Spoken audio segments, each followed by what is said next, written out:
Going the distance with local sports. This is the X Sports Network.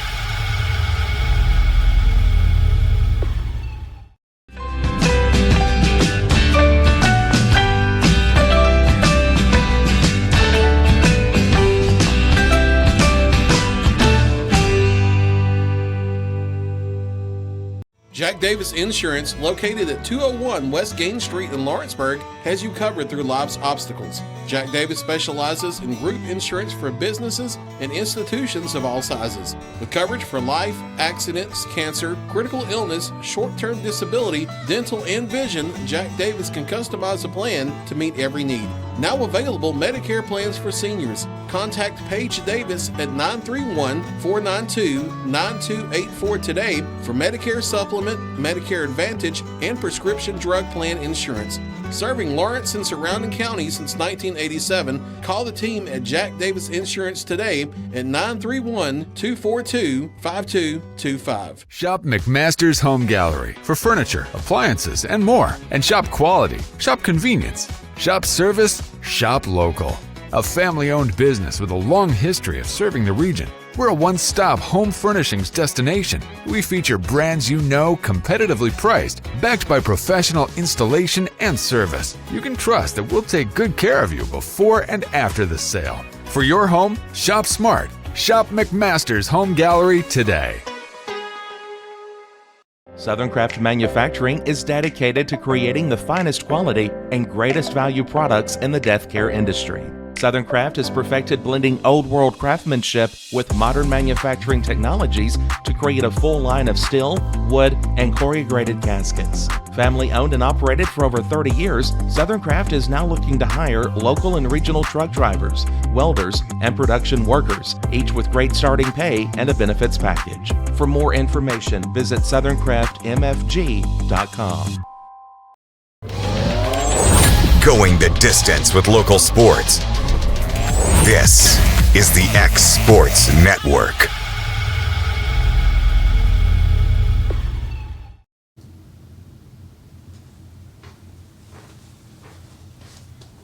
And I'd like to welcome everybody into this Friday edition of the Mark My Words College Sports Show here on the X Sports Network. I'm your host, Michael Marks, and it's week 6, folks. We got, week 5 was a huge week in college football, and week 6, while the matchups on paper don't look as great, those are always the weeks that tend to be the craziest. You have the most upsets, the most close matchups, and while there's not a whole lot of crazy ranked-on-ranked matchups, it's still a great week of college football. So we'll jump right into it. Friday night, we got a Big 12 matchup going on down over in Provo. We got West Virginia 2-3 heading on the road to face undefeated BYU. That one will be 9:30 on ESPN. And West Virginia, year one under the second regime of Rich Rod has not gone well, to put it bluntly.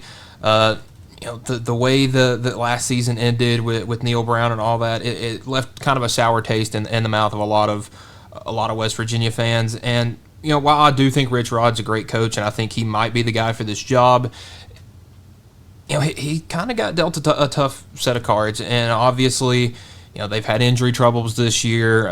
Their starting quarterback has announced that, former starting quarterback announced that he'll be medically redshirting the rest of the year and then hitting the portal after the season. So not a whole lot of good, and now you have to travel all the way across the country from Morgantown, West Virginia to Provo, Utah, which is it's a haul. I'll just put it that way. My pick for that one, I'm going to take BYU.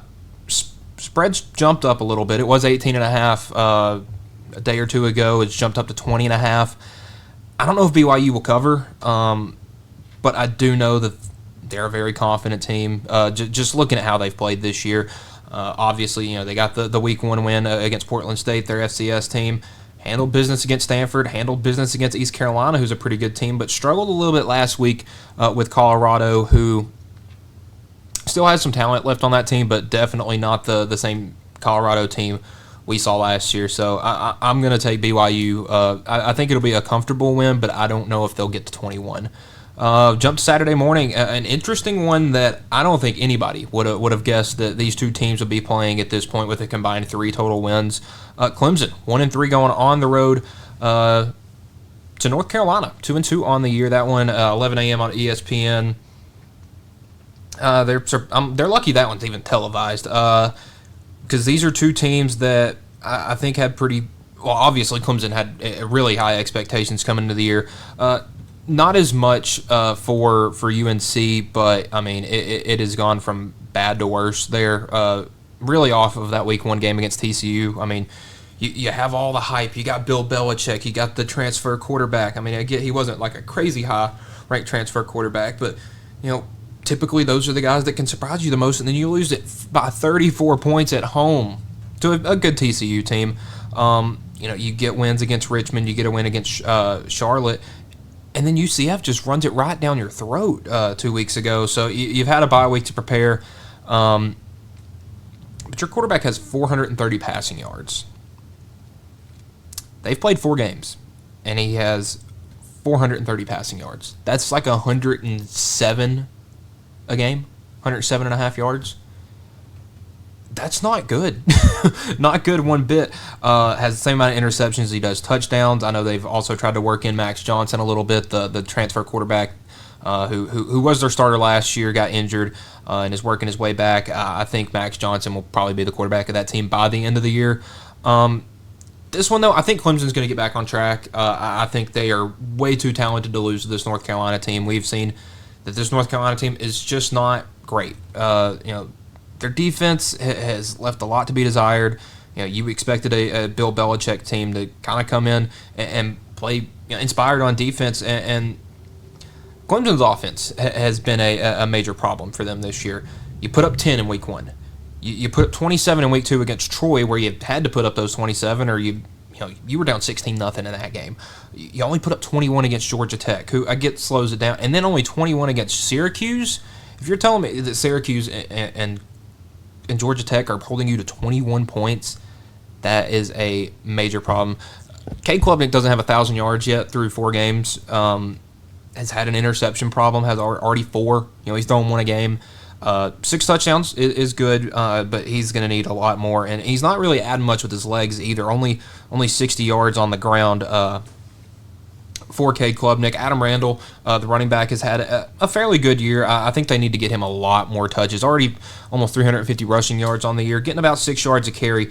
But I think if Clemson wants to start trying to get things back on track before this is like a 4-8 year or a 5-7 year and Dabo's out the door and you're trying to figure out what the heck happened, they have a lot of talent on the outside. Brian Wesco is a really good receiver. They're working on getting Antonio Williams back. He's come back in some degree so far. So you get those 2 guys out there with Cade Klubnik, I think it'll be fine. But they're going to have to start running the ball a lot better. And I think their defense is fine. I get that that's something that gets a lot of the negative publicity about this, but Sammy Brown, the linebacker, has had a great year. Wade Woodaz, another one of the linebackers, has been really good. And then you got guys up in the secondary like Avion Terrell and Jaden Lucas, Ricardo Jones. Those guys have had great seasons as well. They're just going to need to see a lot more out of their offense, and I think they're poised to do it. That team is too talented to not get back on track against North Carolina. So I got the Tigers winning that one. It'll be a close game. It'll probably be a low-scoring game. Let me check the over-under on this one, because my guess is it's probably not a hair over 45. 46.5 for that one. I'd take the under. I do think this will be a low-scoring, kind of an ugly game, more of a defensive-style game. But here's one that I don't think will be that way. Number 22, Illinois, going on the road. Not really much of a road trip, but just heading right over the state line to Indiana to play Purdue. Purdue 2-2 on the year. That one, the 11 o'clock game on the Big Ten Network. Illinois really surprised me last week with the way they responded. You get beat by 53 points on the road as a top 10 team. You're lucky to still have a number by your name the next week, and then you're welcoming in a USC team who is really good. They ended up winning the game, but USC team is not a bad team, and you get the win. You get the win from an in-state kicker. Love little stories like that. And now you're going on the road to play Purdue. Purdue under Barry Odom, it looks a lot better than things looked last year. Last year was a bit rough to put it nicely, but I think they showed a lot of fight in their fourth game of the year against Notre Dame. back September 20th. They scored 30 points against Notre Dame, and they put up a fight with USC the week earlier. If they can get their defense figured out, this offense is really good. Ryan Brown has had a pretty good year, the sophomore out of Clarkston, Michigan, 1,000 yards already, 6 touchdowns, 5 interceptions. So if you can get the interception numbers down, I don't see why Purdue couldn't make this a game, but I do think that Illinois will be the best defense they've faced so far, and that's why I'm going to take the Illini in this one. I think that they'll probably beat them by 10 or 15. I don't think it'll be a big blowout, but I do think Illinois takes this one comfortably and heads into 5-1 as we head to Week 7. Iowa State, number 14, Iowa State, 5-0 on the road at Cincinnati. Cincinnati has been a bit of a surprise this year. I know we were talking about before the season how Scott Satterfield should be on the hot seat, and I mean, there's definitely some argument to that. The past couple years have not looked good. But the weird thing about this one, Iowa State is 5-0 and number 14 in the country, and they're not favored in this game. It is Cincinnati minus 2.5 on the spread, so Vegas thinks this one's going to be really close. Cincinnati's defense has not looked great this year. They had that shootout last week with Kansas. And the way Kansas really exploited them was through the air. Jalen Daniels threw for almost 450 yards in that game.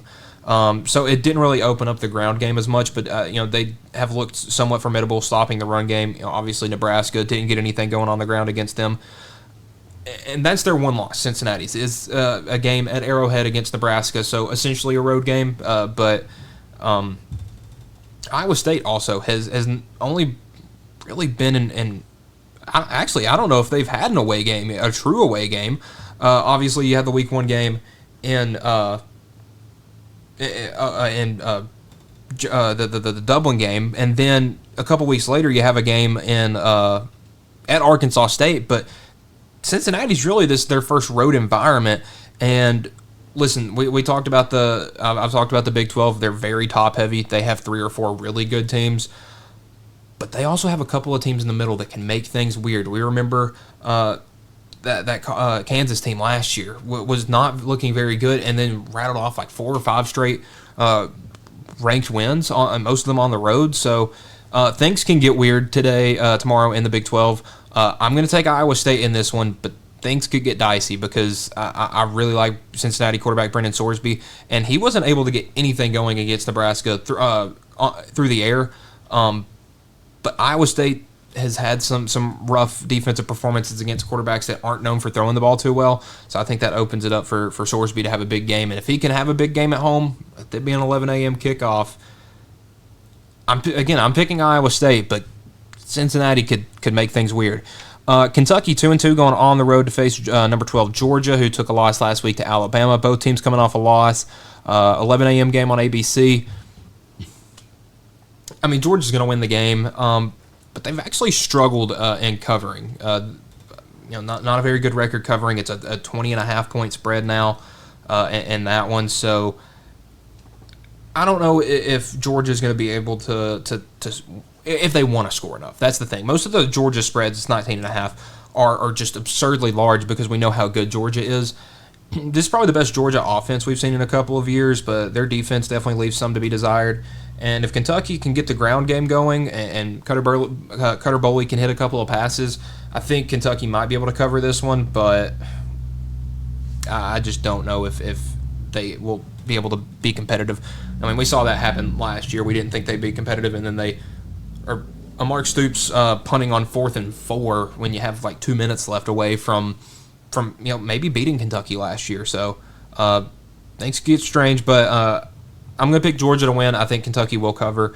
A big one going on in Ann Arbor. Big noon kickoff. Wisconsin 2-2 at number 20 Michigan 3-1. Michigan coming off their bye week. But prior to that, a big win on the road against Nebraska. Now they have a big home game against Wisconsin. Wisconsin has looked terrible this year. I think that this is going to be the last game we see Luke Fickell coaching at Wisconsin as the head coach of the Wisconsin Badgers. It has just not gone good for them this year. 17-0 against Miami of Ohio, and then 42-10 against MTSU. Woohoo! And then you go to Tuscaloosa, get steamrolled by Alabama, and then 2 weeks ago, before your bye week, you get steamrolled at home by Maryland with a freshman quarterback. more on Maryland in a little bit. I just don't know how they're going to be able to turn it around this quickly against a team like Michigan. Danny O'Neal has not been very good this year, only 640 passing yards, 5 touchdowns, 5 interceptions. Billy Edwards was expected to be the quarterback this year. He's been going through some injury problems, so hasn't been able to really be 100%. But when I think of Wisconsin, and when most people think of Wisconsin, at least pre-COVID, that's a team that runs the ball.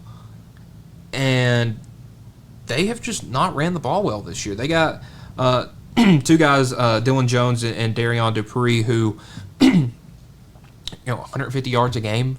If you've played 4 games already, these guys should be getting 10, 12 touches a game, not 5 or 6. And that's why you haven't been able to run the ball. Your quarterback is leading your teams in rush attempts, and he's getting you half a yard a carry.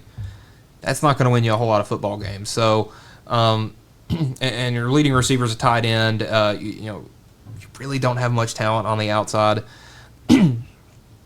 It's looking tough for Wisconsin, and I hate to see that because Wisconsin, we knew them as such a good team in the Big Ten West, and really ever since post-COVID 2021, 2022, they just haven't been the same Wisconsin team. And, not to discredit Luke Fickell, because I think he is a great coach. He was the first guy to get a group of 5 team into the playoff, into the 4, and was the only one to do that for the 4-team playoff. He just hasn't been able to get it done at Wisconsin, which is strange because you think of, comparing Wisconsin to Cincinnati 1-to-1, Wisconsin would have better resources, better ability to recruit, a better fan base. But you're 2-2 and Cincinnati's 3-1, looking to get a big upset win to kind of set them up for try to set them up for a Big 12 championship opportunity. But yeah, I'm going to go Michigan in this one. They're not going to be able to throw the ball. Michigan isn't, because they haven't been able to do that all year. They'll have their head coach back. The Biff Poggi experiment is over since now that their head coach is unsuspended. Bryce Underwood has had a good year, has not turned the ball over a ton, which has been big, and he's running the ball really well. 5-to-1 touchdown to turnover ratio for the quarterback, almost getting close to 900 yards total on the ground and through the air. And then Justice Haynes, transfer from Alabama, has been absolutely massive. He's getting 8 yards a carry this season. And it's not like he's, doing it on 40 carries or so. This dude has 65 carries for 537 yards and 6 touchdowns. I think Justice Haynes has quietly been one of the best running backs in the country because he's done that all through 4 games so far. Michigan has got, I would say, an important stretch, but not a tremendously defensive, tough stretch. Wisconsin this week, at USC the next week, where you're going to have to run the ball because you're on the road against USC. A home game against Washington and a home game against Michigan State, or on the road at Michigan State, home game against Michigan, and then at Northwestern. Justice Haynes might end up leading the country in rushing yards. Who knows? Ahmad Hardy is another tough candidate in that one. I'm going Michigan in this one. Speaking of Michigan State, they got a big one on Saturday, also going on at 11 a.m. That one over there on FS1. This one is a strange game. I'll just put it that way. Michigan State 3-1 at Nebraska 3-1. These are two teams that I feel very differently about. I don't think Michigan State's really that great. I've been high on Nebraska this year, but I kind of lost a bit of respect for them after that Michigan game, where I thought that they had an opportunity to prove themselves, and kind of just flat out didn't. Got dominated in that game, even though it was only a 3-point loss. I think Nebraska comes back in a big way. Dylan Raiola has been great this year. Through the air, through 4 games. 1,137 passing yards, 11 touchdowns, 1 interception. He's been sacked a lot, but your offensive line's not going to be able to hold you up all year. Emmett Johnson, their tailback, along with Quentin Ives, have been really good on the ground. But also, Ja'Cory Barney and Dane Key, 2 really good wide receivers that have opened this offense up to a ton. Those guys both 3 touchdowns, and it makes it where you can't really just shut down one half of the field against this Nebraska team. And I think Baby Mahomes will get it done in this one. So Give me the Spartans. That game at 3 o'clock on FS1, pardon, not 11, 3 o'clock on FS1. But yeah, I think Nebraska gets a dominant win in this one. I think they need it, and I think that this is going to set them up excellently looking down the stretch. Obviously, they're coming out of the bye week this week, but you got a road game at UCLA. That should be a pretty easy win. Or, pardon, that is Michigan State's schedule. Let me pull up the Cornhuskers. They got Maryland up next week. This could be a lookover game because Maryland's really, really good. Well, again, we'll get to them in a moment. 2:30 on NBC. We got Boise State at 3-1 going on the road to face number 21 Notre Dame, 2-2 on the year. I thought this was going to be a big ranked-on-ranked matchup. Obviously, Boise has not gained the respect of the AP voters back after that 34-7 debacle against South Florida. I hope they didn't stop watching them after that because they destroyed Eastern Washington, got a good win over Air Force, and destroyed App State. Maddox Madsden's been awesome this year.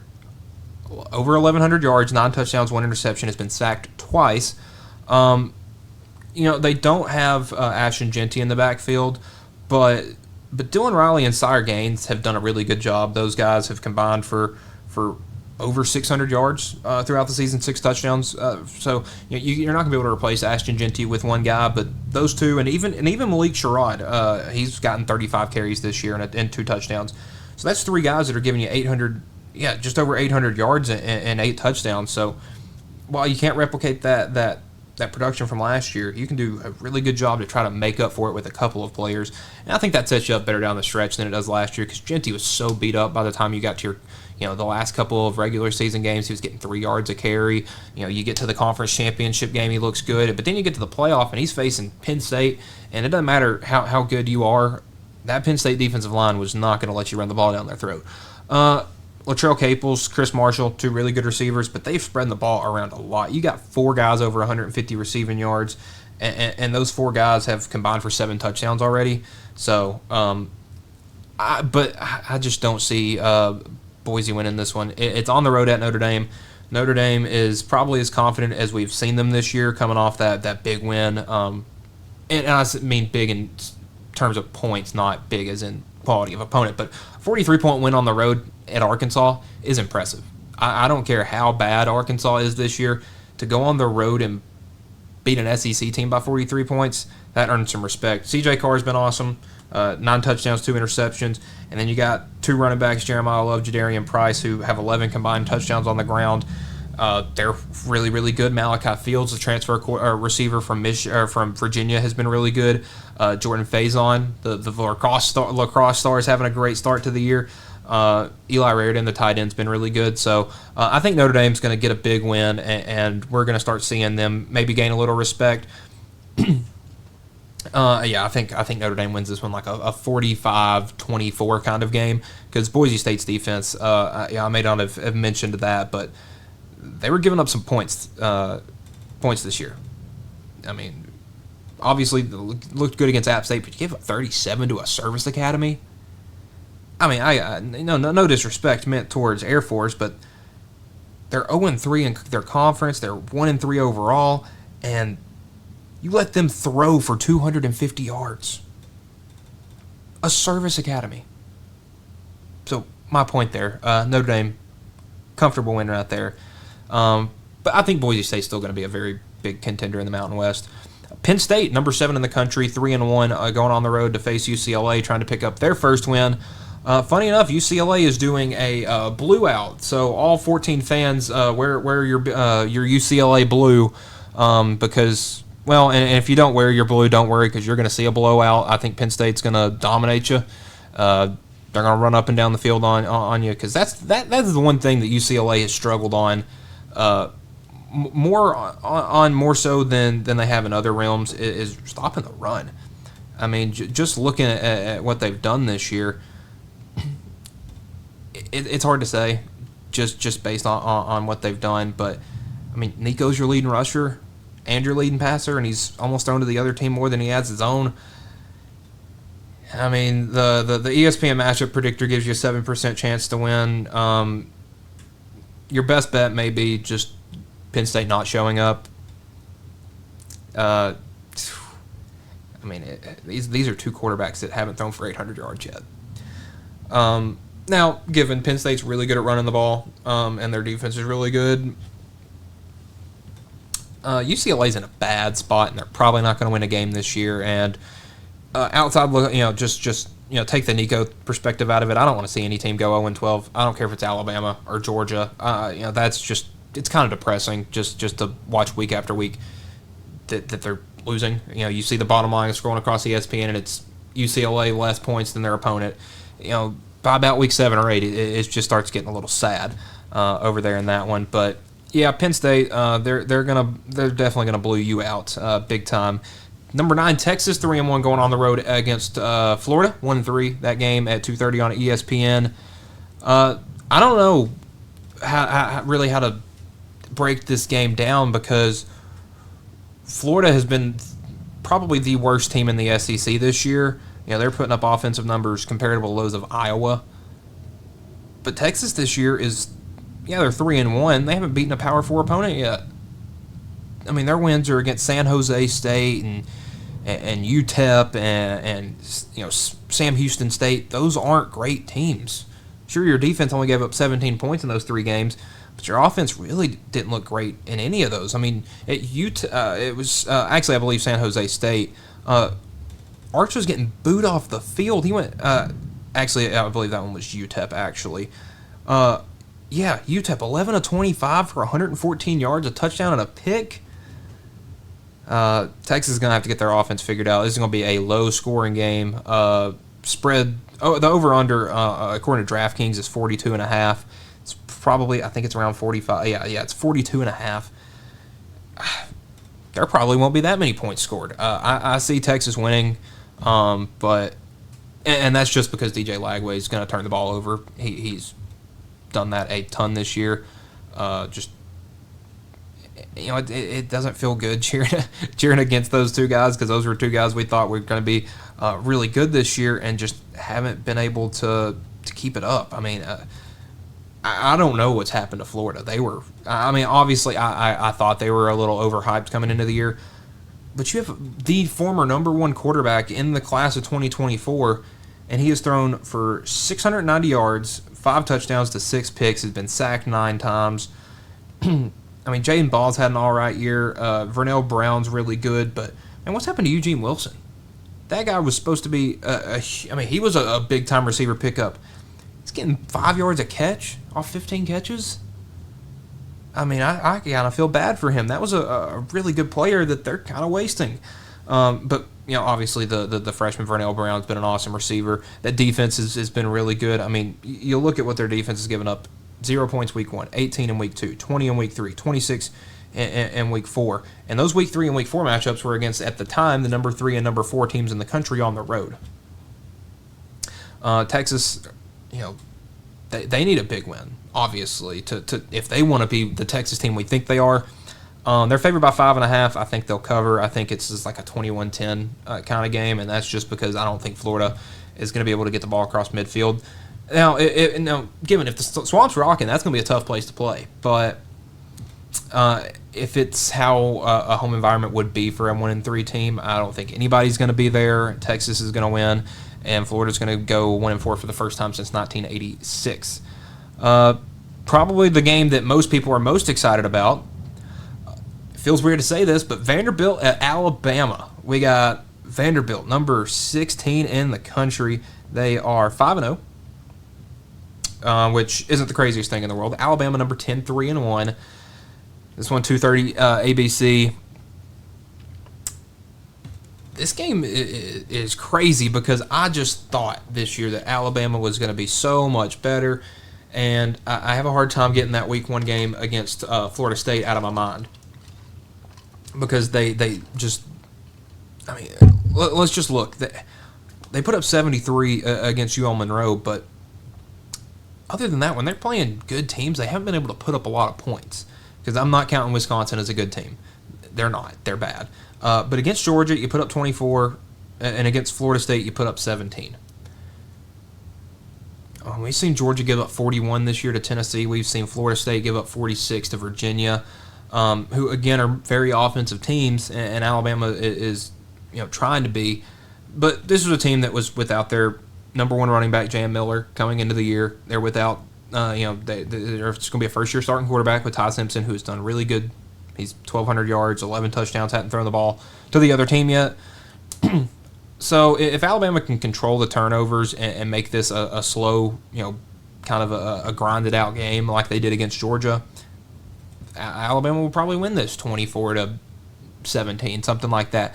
But if it's an up-and-down-the-field shootout, I mean, look at Vanderbilt. They've put up 50 points a game, 49 points a game this year.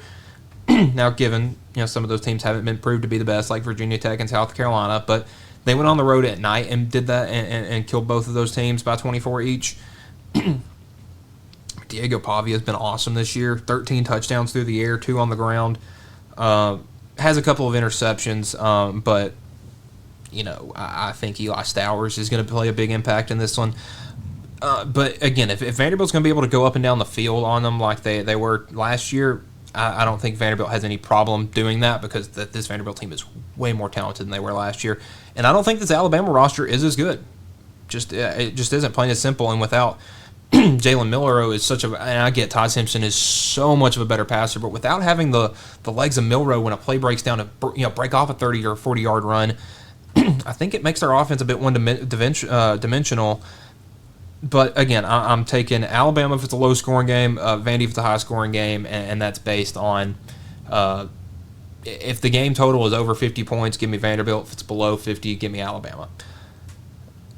Number 24, Virginia, freshly into the top 25 off their win at home against Florida State, 4-1 on the year, going on the road to play 4-0 Louisville.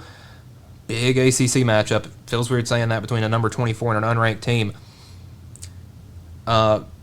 Spread's got Louisville by 6.5, and I just think this is the perfect opportunity for everybody because I don't know exactly what the let me pull it up, see if I can pull that up. What the exact ratio is on some of these, what people are putting the money in on. But I just think this is a great opportunity for Louisville to pick up a big win and Virginia to just completely fall apart. And I don't think fall apart in the sense that their season's done or anything. Oh,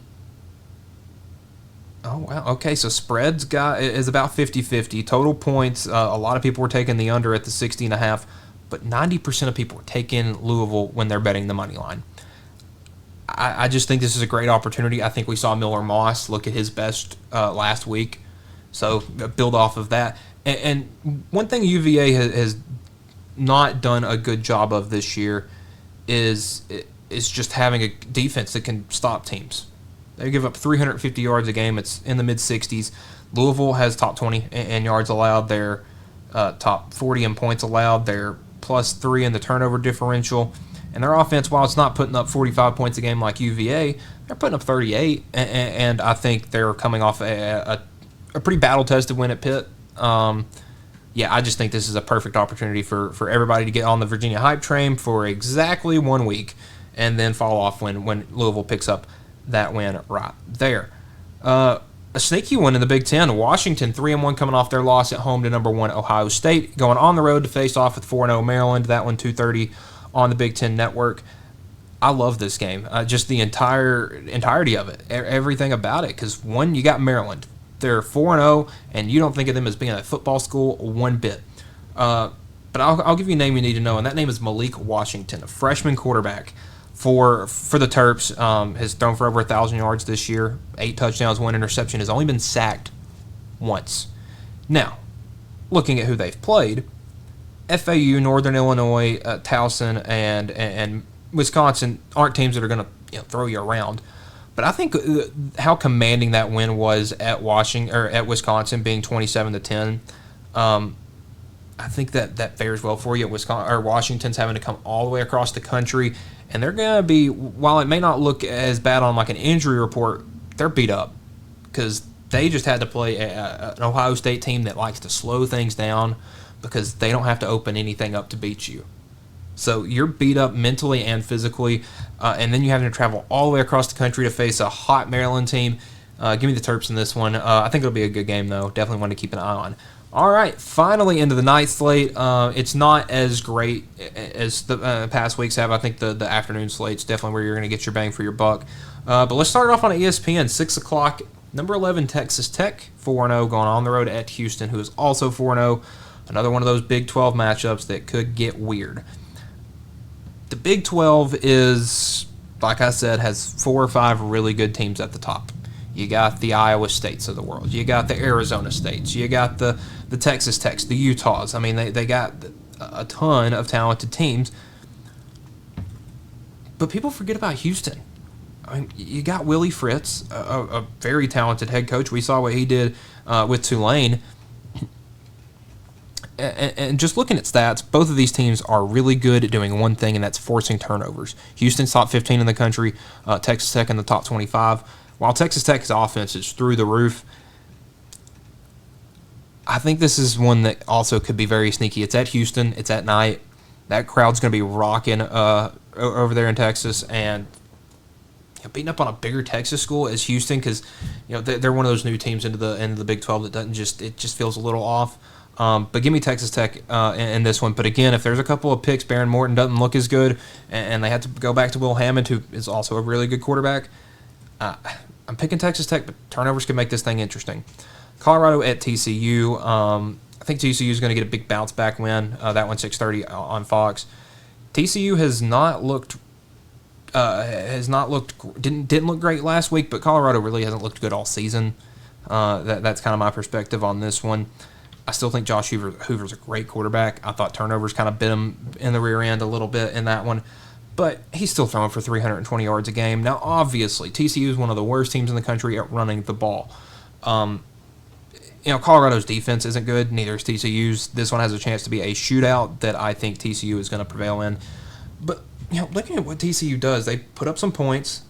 They put up a bunch of yards, but they can't run the ball. They're giving up a ton of yards.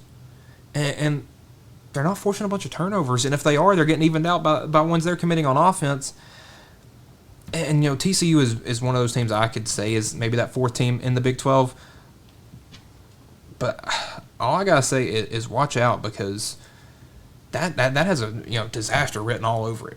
It really does. I'm still taking TCU to be in a big one. I think they really could put up 60 points this week. It wouldn't shock me one bit. Colorado's defense hasn't shown that they can stop anything, and it took everything out of a freshman quarterback from BYU to beat them. But I think they're going to be a little drained. They're 2-3. You lost a couple of games in a row. You just feel kind of blah, and I don't think that spells well for you. One thing I'm kind of having a hard time pick is that night game over there on ESPN2. Kansas going on the road to Orlando to face off with UCF. Another Big 12 matchup that is, I would say, fairly important. These teams don't have a bunch of losses. But, this game isn't going to have national championship implications, but it could be interesting. Just the fact that both of these teams are really, really good at putting up some points. UCF 35 points a game, Kansas 36. Both of them are allowing in the 15 to 20 points per game range. They're putting up a lot of yards. And both teams really aren't getting killed by turnovers. Jalen Daniels has been awesome this year, the quarterback for Kansas. I know he's been there for, feels like forever, because it kind of has been forever, because he just gets hurt every year, and the NCAA just hands out the extra year eligibility like it's going out of style.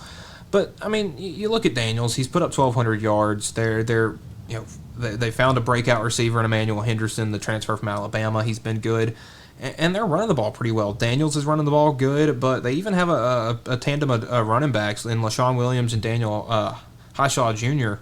that ran the ball pretty well. They're not going to kill you running the ball, but they're able to do it formidably enough that they can open the game up with the pass plays. I'm going to take Kansas in this one. I just feel like UCF doesn't have as much as they really need to get this one done. The College Game Day. Well, where College Game Day I feel like should have gone. Number 3 Miami 4-0 at number 18 Florida State 3-1. That's the night game on ABC. This is one I have a really hard time picking who I think is going to win, because on paper this just has Miami steamrolling Florida State written all over it. But the one thing you don't consider in this is the fact that it's a rivalry game and it's at Florida State. And look at what Florida State has done at home this year. I mean, look at week 1. They beat Alabama at home. And that was an Alabama team that was ranked 8th in the country that looked really, really good. And they put up 77 the next week against East Texas A&M, 66 on Kent State, and then they go on the road and they struggle. They give up 46 points. They only score 38. This one's at home again. Miami, I'm going to say hasn't been tested yet. They haven't played a conference game. I'm not going to say they haven't been tested yet because they've played Notre Dame. I don't count Florida as a test. I don't really count USF as a test. They killed them. And if you watch the Miami-Florida game, it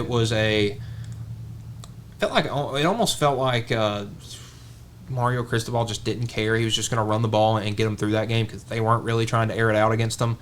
And I think that might bite you because I do think that they were maybe looking ahead at Florida State. Let's just say that I think there's going to be a lot of points in this one. I think this is going to be a back-and-forth affair. But you look, Miami's built on their defense. Florida State's built on their offense. That matchup is going to be fun to watch because, Gus Malzahn, when it comes to a big game, is awesome. And, I think the offensive coordinator there has done a really great job. But they're going to need Tommy Castellanos to hit some throws in this one, and they're going to need some receivers to show up because you haven't seen much from really any of their receivers all year. And, that was kind of the question. You knew they were going to have a good running quarterback, but was he going to be able to throw? Because he's only thrown for 850 yards this year. Deuce Robinson's had a great year, but, Mekhi Danzy, you're going to need more out of him. You're going to need more out of, Squirrel White was a pretty coveted transfer, hasn't done anything this year. I think they're running the ball great. Gavin Sawchuk, the transfer running back, Tommy Castellanos, quarterback, and they even run the ball well with Danzy. He's kind of your big play guy. He has 3 touchdowns on 5 carries, 3 rushing touchdowns on 5 carries. So their offense is going to be able to put up points. They're going to need our little junior to be big in this one and try to shut down that Miami offense because Miami, while they haven't put up a crazy amount of points against anybody yet except USF, they've got great receivers. Obviously Malachi Toney is huge. C.J. Daniels is huge. But if you can shut Toney down and force them to try to find somebody else, I think that can cause them some problems. And I think that Florida State is going to have to stop the run and have to stop Malachi Toney. If you can do that and force Carson Beck to find some of his other receivers, I think he might fare well in this one. Probably my favorite game to watch this week. I will probably be watching this one instead of Miami, Florida State. Mississippi State, 4-1, going on the road at number 6 Texas A&M, who is 4-0 on the season.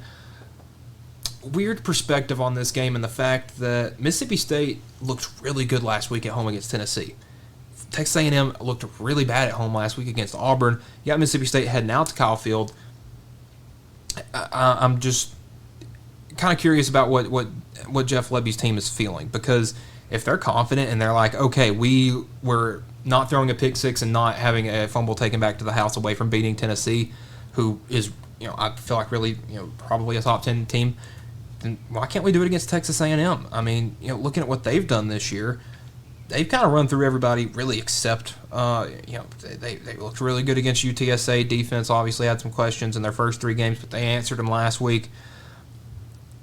But it doesn't matter how good your defense is because Mississippi State's got some dudes, man. I'll tell you, the running backs, they got 2 of them.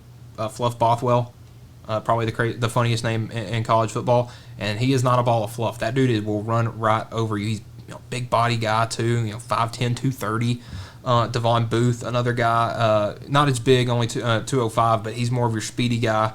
Those guys have 10 touchdowns on the ground combined, and that's not to add on to the fact that Blake Shapen's thrown for over 1,000 yards already this year, 8 touchdowns, been sacked 11 times.